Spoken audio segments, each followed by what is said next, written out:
Fundamentos de sistemas operativos.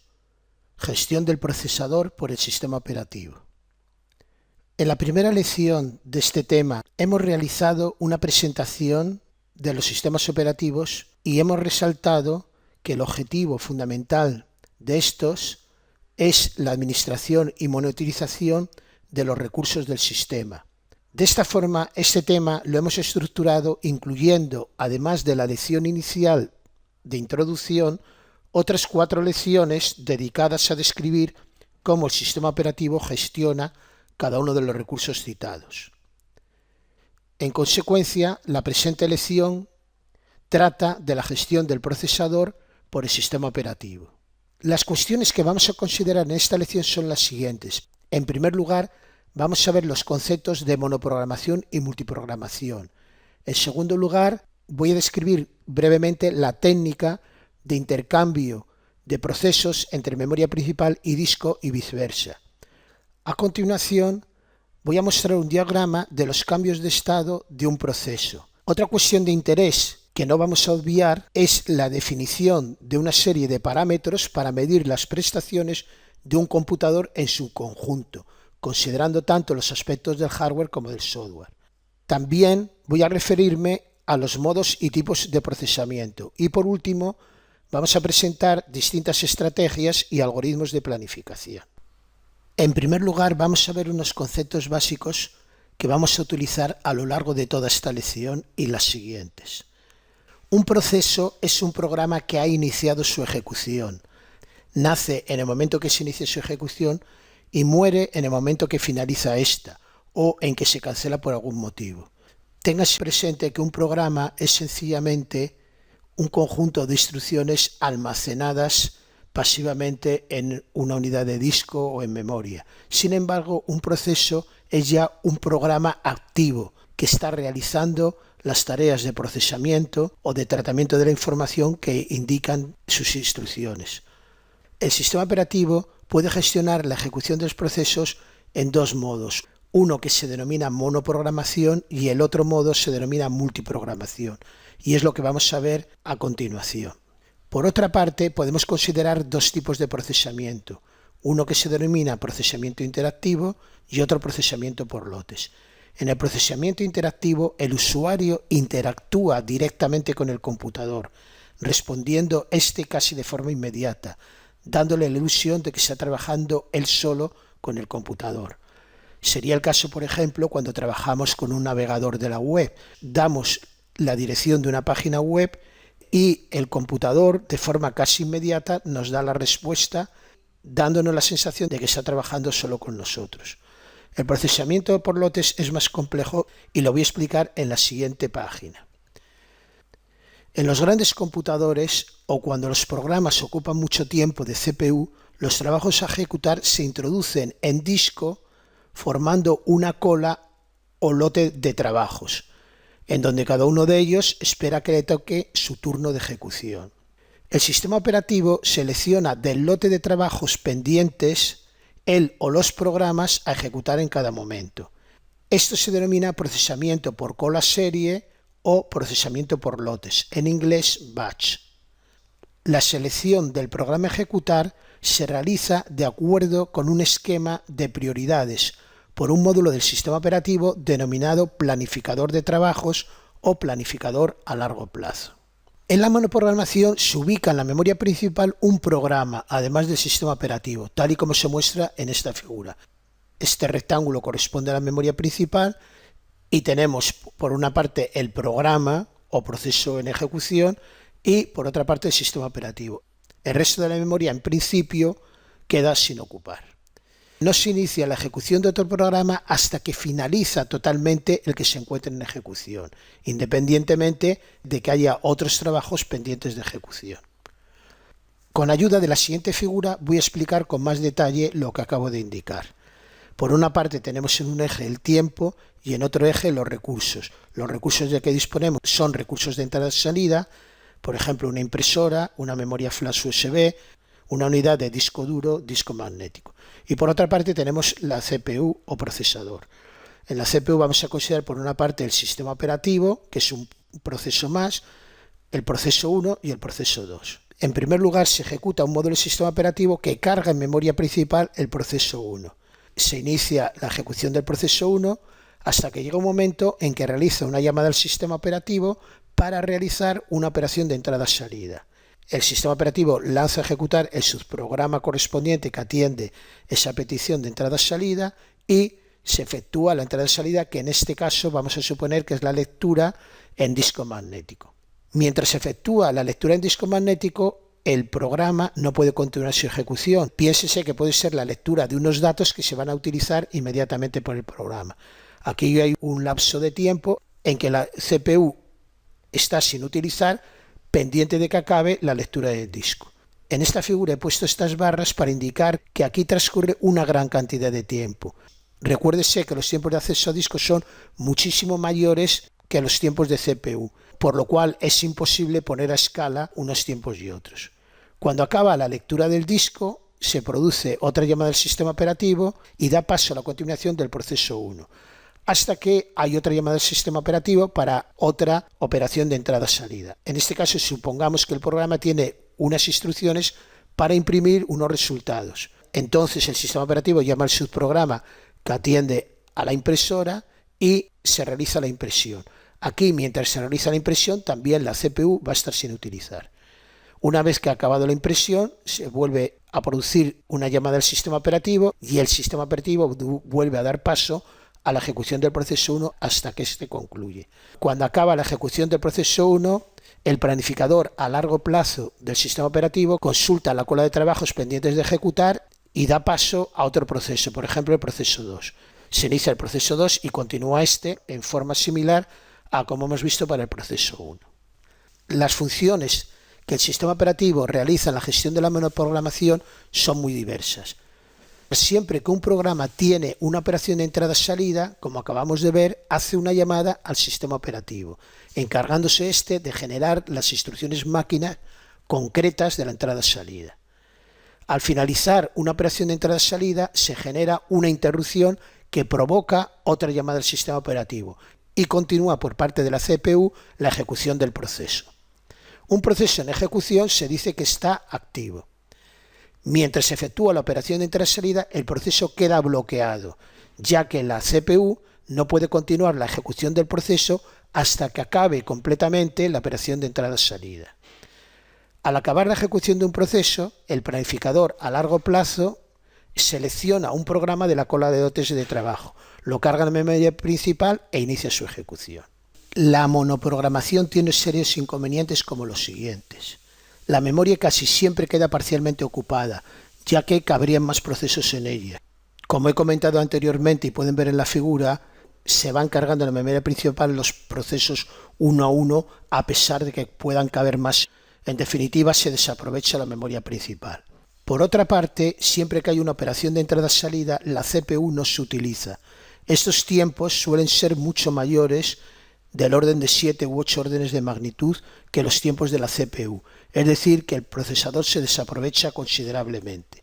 También los periféricos se utilizan uno a uno, desaprovechándose los mismos. Como conclusión, podemos decir que la monoprogramación no es eficiente. En la multiprogramación, el sistema operativo carga en la memoria principal todos los de la cola que quepan en ella. Aquí en la imagen podemos ver que el sistema operativo ha cargado 4 procesos. No queda ningún programa en la cola de espera que quepa en esta otra partición libre de memoria. El planificador de trabajos a corto plazo del sistema operativo asigna el procesador sucesivamente a los procesos en memoria, de forma que el procesador queda aprovechado al máximo. Los distintos procesos van avanzando en su ejecución, pero analicemos con más detalles estas ideas con ayudas de una imagen. Aquí, como antes, tenemos en el eje Y los recursos y en el eje X el tiempo. Como antes, el sistema operativo da inicio al proceso 1. El proceso 1, al cabo del tiempo, tiene una operación de entrada-salida, hace una llamada al sistema operativo e inicia la lectura en disco solicitada por el proceso 1. Pero además, como el procesador queda libre hasta que concluya la lectura en disco del proceso 1, da paso a la ejecución del proceso 2, hasta que el proceso 2 tiene una operación de entrada y salida. De la misma manera que antes se hace una llamada al sistema operativo e inicia la operación de entrada y salida, que en este caso vamos a suponer que es la impresión de unos resultados. Pero aquí también, como el procesador va a quedar ahora libre, el sistema operativo da paso a la ejecución del proceso 3, hasta que éste tiene una operación de entrada y salida. En este caso, por ejemplo, puede ser la lectura de unos datos que están ubicados en la memoria USB. Mientras tanto, la lectura en disco del proceso 1 ha concluido, con lo cual queda libre para continuar su ejecución, cosa que tiene en cuenta el sistema operativo, por lo que da paso a que continúe ejecutándose el proceso 1 previamente interrumpido. Supongamos ahora que el proceso 1 tiene otra operación de entrada-salida, con lo cual llama al sistema operativo que lanza a ejecutar el subprograma que atiende a la impresión. Mientras tanto, ha concluido la impresión del proceso 2 y puede continuar su ejecución. Una vez que ha acabado la impresión del proceso 1, se le da turno a este y suponemos que ya concluye la ejecución del proceso 1. A continuación, el sistema operativo dará paso a la continuación de la ejecución de alguno de los procesos que no esté bloqueado por operaciones de entrada-salida, por ejemplo, el proceso 2. Como vemos, con la multiprogramación se aprovecha la memoria principal, en el sentido de que se han incluido en ella varios procesos, el procesador también se aprovecha y los distintos periféricos. Como resumen, las diferencias entre la multiprogramación y la monoprogramación son las siguientes. Primero, no hay que esperar a que acabe un proceso para cargar otro e iniciar su ejecución. Por otra parte, se aprovechan los tiempos muertos del procesador que se tenían con la monoprogramación, en el sentido de que cuando un proceso queda bloqueado se da paso a la ejecución de otro. Por otra parte, también se aprovechan los tiempos muertos de los periféricos. Como vemos, pueden estar varios periféricos simultáneamente trabajando. Y por otra parte, se aprovecha el espacio ocupado en la memoria principal. En este caso, cabrían 4 procesos en ejecución concurrente. Todos los procesos a lo largo del tiempo van avanzando poco a poco. Se dice que se ejecutan concurrentemente. La ejecución de los procesos se va solapando en el tiempo.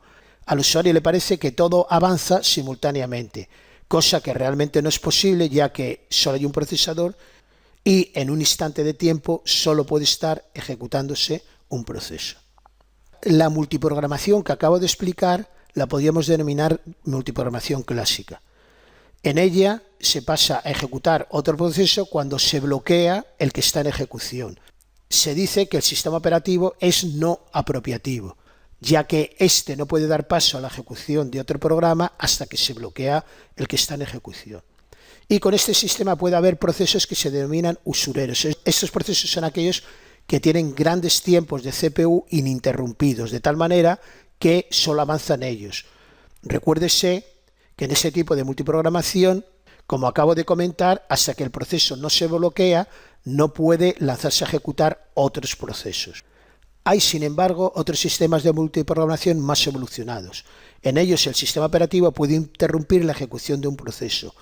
Cuando llegue a la cola un programa de mayor preferencia, en este caso el sistema operativo se dice que es apropiativo, o cuando, como en el caso de la multiprogramación clásica, un proceso quede bloqueado por estar efectuándose una operación de entrada-salida, etc. Un tipo de sistema operativo que se utiliza con mucha frecuencia se denomina de tiempo compartido, en inglés time sharing. En estos sistemas operativos, a cada proceso se le asigna un cuanto o ranura de tiempo, que por ejemplo podrían ser 20 milisegundos, al final del cual se interrumpe su ejecución. La interrupción la hace ejecutarse un subprograma del sistema operativo denominado planificador a corto plazo o despachador, que selecciona para ejecutar a uno de los procesos no bloqueados residentes en la memoria. De esta manera se aprovecha al máximo todos los recursos y se da mayor sensación de que todos los procesos avanzan en su ejecución simultáneamente. En realidad, como he dicho anteriormente, avanzan concurrentemente. Pero veamos estas ideas con un ejemplo. Este intervalo de tiempo que he marcado en la figura corresponde al quantum o ranura del tiempo. En primer lugar, suponemos que se está ejecutando el planificador del sistema operativo, quien da paso a ejecución al proceso P1. Pero ahora, cuando acaban el quantum, por ejemplo 20 milisegundos de ejecución de P1, se produce una interrupción del mismo y el sistema operativo da paso a ejecutarse el P2.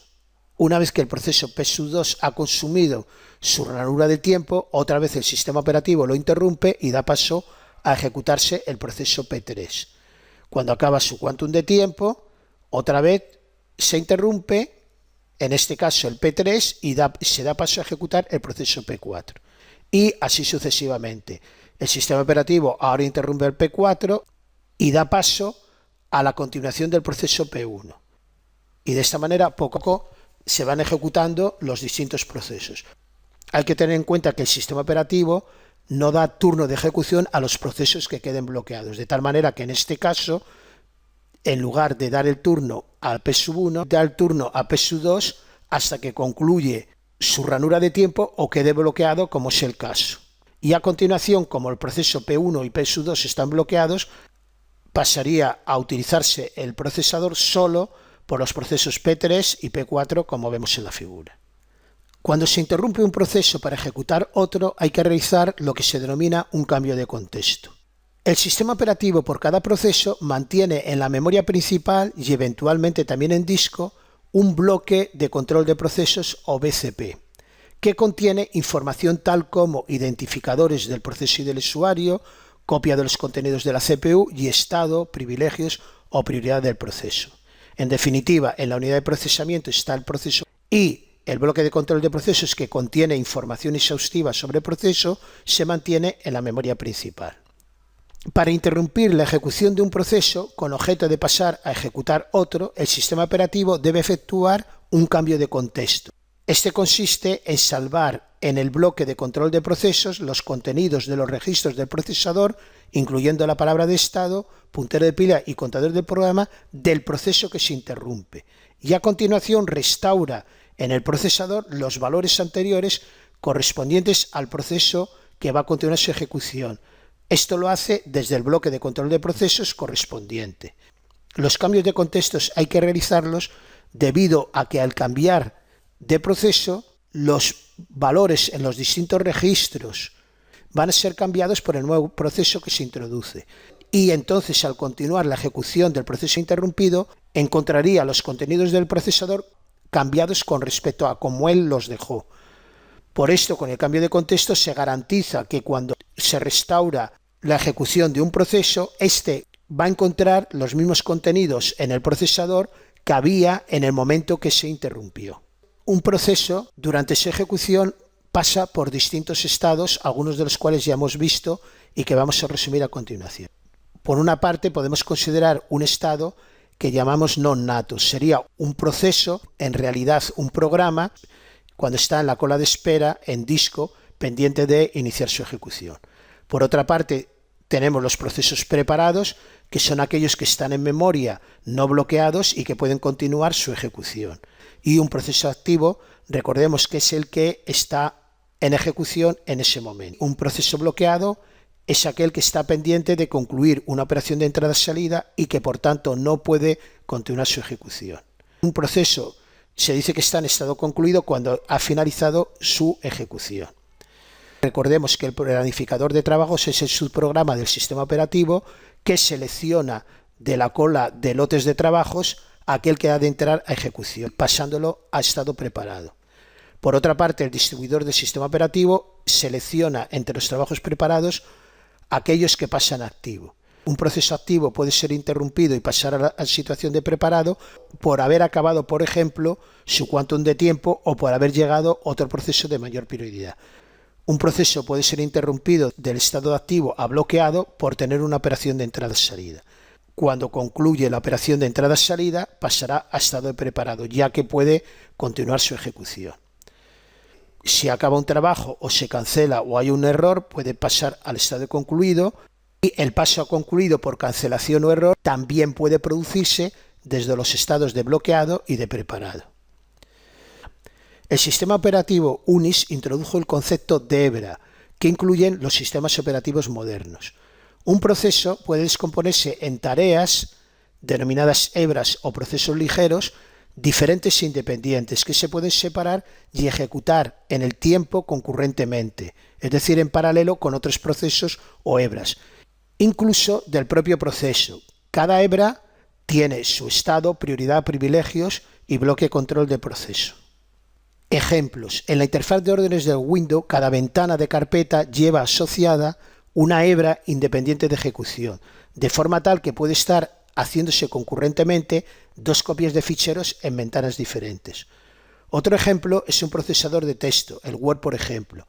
Cuando se lanza a ejecución, cliqueando el icono correspondiente, se genera un proceso que puede descomponerse en distintas hebras, cada una de ellas con distintos cometidos. Puede haber una hebra que lea las entradas del teclado, otra hebra que visualiza los menús, otra hebra que ejecuta las órdenes, otra hebra con el corrector ortográfico, etc.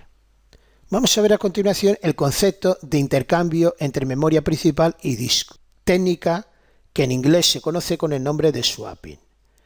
En un sistema en tiempo compartido, por ejemplo, que esté controlando los cajeros de usuarios de un banco, hay que atender necesariamente a todos los que se conectan en un momento dado. Es decir, hay que atender a muchos procesos. Puede ser que los procesos de todos los usuarios no quepan en ese momento en la memoria principal, con lo que no se podrían ir ejecutando todos concurrentemente en multiprogramación. La solución consiste en utilizar una técnica que se llama intercambio memoria principal-disco. Veámoslo con ayuda de esta figura. En caso de que se presente algún proceso que no quepa en la memoria principal, se pasa a disco muy rápidamente con ayuda del controlador de DMA algún proceso que esté bloqueado o listo de memoria. Supongamos en este caso que es el proceso P5. Esta operación se denomina rollout. Una vez que se ha desalojado este proceso en memoria, ya hay lugar para meter al proceso nuevo. Es decir, uno de los procesos pendientes de ejecutar o de continuar su ejecución que no cabían en el disco, se carga rápidamente en memoria principal, con lo cual ya puede ejecutarse. En este caso sería el proceso PE que va a ocupar el espacio dejado por el proceso P5. Esta operación se denomina roll-in. Las operaciones de intercambio de procesos entre memoria principal y disco y proceso son gestionadas por un subprograma del sistema operativo que se denomina planificador a medio plazo. Y el proceso en disco se dice que está suspendido. P5, el proceso 5, en este caso, pasaría a estado de suspendido. De esta forma, en nuestro diagrama de estados de un proceso, tenemos que incluir esta nueva situación. Podríamos tener procesos en el estado de bloqueado intercambiado y de preparado intercambiado. El intercambiador sería el módulo del sistema operativo encargado de hacer los trasvases de memoria principal a disco y de disco a memoria principal. Todo ello de acuerdo con el algoritmo del planificador a medio plazo.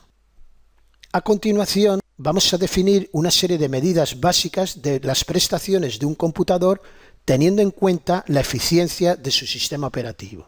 Por una parte tenemos la productividad o rendimiento, que es el número de trabajos ejecutados durante un periodo de tiempo preestablecido y que representa una medida del aprovechamiento del computador en su totalidad. Al incrementar la productividad o rendimiento de un computador se maximiza el uso del procesador. Un ejemplo de productividad o rendimiento de un procesador es cuando decimos que un sistema procesa, por ejemplo, 850 transacciones por segundo. Otra medida de interés es la tasa de utilización del procesador, que es para un determinado intervalo de tiempo el tiempo de uso del procesador con respecto al tiempo total y que analíticamente podemos representar mediante esta fórmula. Obviamente, al incrementar la tasa de utilización del procesador se maximiza el uso del mismo. Otro parámetro que se considera es el tiempo de procesamiento o de CPU de un proceso, que es la suma de los intervalos de tiempo en que el proceso está activo. El tiempo de entrada y salida de un proceso es sencillamente la suma de los intervalos de tiempo en que el proceso está bloqueado por operaciones de entrada y salida. El tiempo de espera de un proceso es el tiempo que un proceso pasa en colas de espera, ya sea en la cola de entrada de lotes de trabajo o ya sea tiempos en los que está en el estado de preparado esperando a su turno de ejecución. Vamos a ver un ejemplo. Supongamos un proceso, el proceso P47, en el que a continuación resumimos su evolución a lo largo de tiempo. Suponemos que en un instante de tiempo, las 7 horas 25 minutos 48 segundos, se introduce en el ordenador para ejecutarse en batch.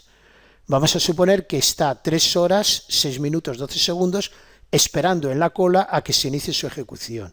Luego tenemos 20 milisegundos que está activo hasta que tiene una operación de entrada-salida, con lo cual queda bloqueado durante 900 milisegundos. Una vez que acaba la operación de entrada-salida, pasa al estado de preparado y tiene que esperar 600 milisegundos a que le dé el turno el sistema operativo para que continúe su ejecución. Está 20 milisegundos activo y una vez que ha acabado esta ranura de tiempo pasa a preparado. Y está en estado preparado durante 800 milisegundos hasta que le llega de nuevo su turno de procesador. Está otros 20 milisegundos activo, pasa a bloqueado por una operación de entrada-salida, por ejemplo la impresión de unos resultados, en la que vamos a suponer que está 5 minutos. Una vez que concluye la operación de entrada-salida, pasa al estado de preparado en el que está 760 milisegundos. Pasa durante 20 milisegundos activo, concluyendo su ejecución. El trabajo finalizará a las 10 horas 37 minutos y 3,14 segundos. A partir de este diagrama podemos obtener con facilidad los tiempos definidos anteriormente. En primer lugar, el tiempo de espera en colas de entrada o preparados serían 3 horas 6 minutos 12 segundos, más 0,6 segundos en espera a que el procesador le dé su turno, más 0,8 segundos, más 0,76 segundos. Es decir, en total tenemos que el tiempo de espera va a ser de 3 horas, 6 minutos, 14,16 segundos. Por otra parte, el tiempo de procesamiento o de CPU era la suma de tiempos en los que está activo, que van a ser 20 milisegundos por 4, es decir, 80 milisegundos. El tiempo total de entradas-salidas, es decir, en los que el proceso está bloqueado, van a ser por un lado 0,9 segundos y por otro lado 5 minutos, es decir, 5 minutos 0,9 segundos. Sumando todos estos tiempos, tenemos el tiempo total en máquina o de retorno del proceso P47, que en este caso es de 3 horas 11 minutos 15,14 segundos. Otros parámetros de interés son el tiempo en máquina o tiempo de retorno, que es el que acabamos de ver, que es el tiempo que está un proceso en el sistema. Es el instante final menos el instante inicial, que en el ejemplo anterior, como acabamos de ver, es de 3 horas 11 minutos y 15,14 segundos. El tiempo de respuesta es el tiempo en máquina, pero para procesos interactivos. Es el intervalo de tiempo entre el instante en que el usuario da una orden y el instante en que visualiza la respuesta.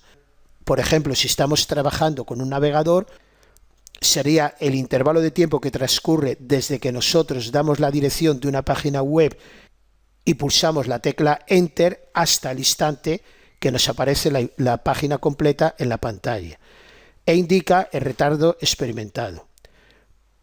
Otro parámetro de interés es el coeficiente de respuesta, que es el cociente entre el tiempo de retorno y el tiempo de la CPU. En el caso anterior, como el tiempo de CPU era 80 milisegundos, dividimos el tiempo en máquina por este tiempo y nos da 143.439,25. El tiempo de respuesta puede ser muy alto para el caso de procesamiento por lote, como es la situación del ejemplo. El coeficiente de respuesta representa una medida de la lentitud del computador en responder al usuario con respecto al tiempo de CPU. A continuación vamos a ver distintos modos o tipos de procesamiento, algunos de los cuales ya hemos visto en la presente lección y por lo tanto nos servirá esto de repaso. En primer lugar tenemos la multiprogramación, en la que hay distintos procesos en memoria principal y el sistema operativo va asignando el procesador alternativamente en el tiempo. A veces a este tipo de sistemas se le denomina sistemas multitarea. Los sistemas multiusuario son sistemas de multiprogramación que prevén el uso de concurrente de distintos usuarios, por lo que incluyen técnicas de identificación de los mismos. En el procesamiento por lotes o cola serie, como hemos visto, el planificador selecciona trabajos de la cola serie, cargándolos en memoria conforme haya sitio en ella e inicie su ejecución. El objetivo es maximizar el uso del procesador, es decir, su rendimiento. Los sistemas de tiempo compartido interactivo son sistemas de multiprogramación y multiusuario que gestionan procesos interactivos a través de los cuales el usuario interactúa directamente con el computador, casi de forma inmediata, dándole la ilusión de que están trabajando solo con él. En estos sistemas, el objetivo es satisfacer al usuario, en el sentido de minimizar el tiempo de respuesta. Los sistemas de tiempo real son sistemas en los que necesariamente el tiempo de respuesta debe ser menor de un valor predeterminado y se utilizan fundamentalmente en control industrial, sistemas embebidos, redes, control de vuelo, aplicaciones militares, simuladores en tiempo real, cajeros de un banco, etc. Los sistemas para procesamiento de transacciones son sistemas de tiempo real que realizan conjuntos de operaciones como una unidad de trabajo atómica. La aplicación típica es el uso de bases de datos, como acceso a cajeros de bancos, reservas de billetes de avión, etc. Y aseguran que las transacciones se completen y se hagan rápidamente. Es muy importante que las transacciones se hagan de forma atómica. Ello quiere decir que si una transacción hay que cancelarla en el transcurso de la misma, hay que anular todas las operaciones previas realizadas dentro de la misma. Otro concepto que no hemos visto hasta ahora es el concepto de sistemas de multiprocesamiento, que no hay que confundir con los sistemas de multiprogramación. Los sistemas de multiprocesamiento son sistemas con dos o más núcleos, es decir, procesadores, que trabajan en paralelo compartiendo la memoria principal y otros recursos.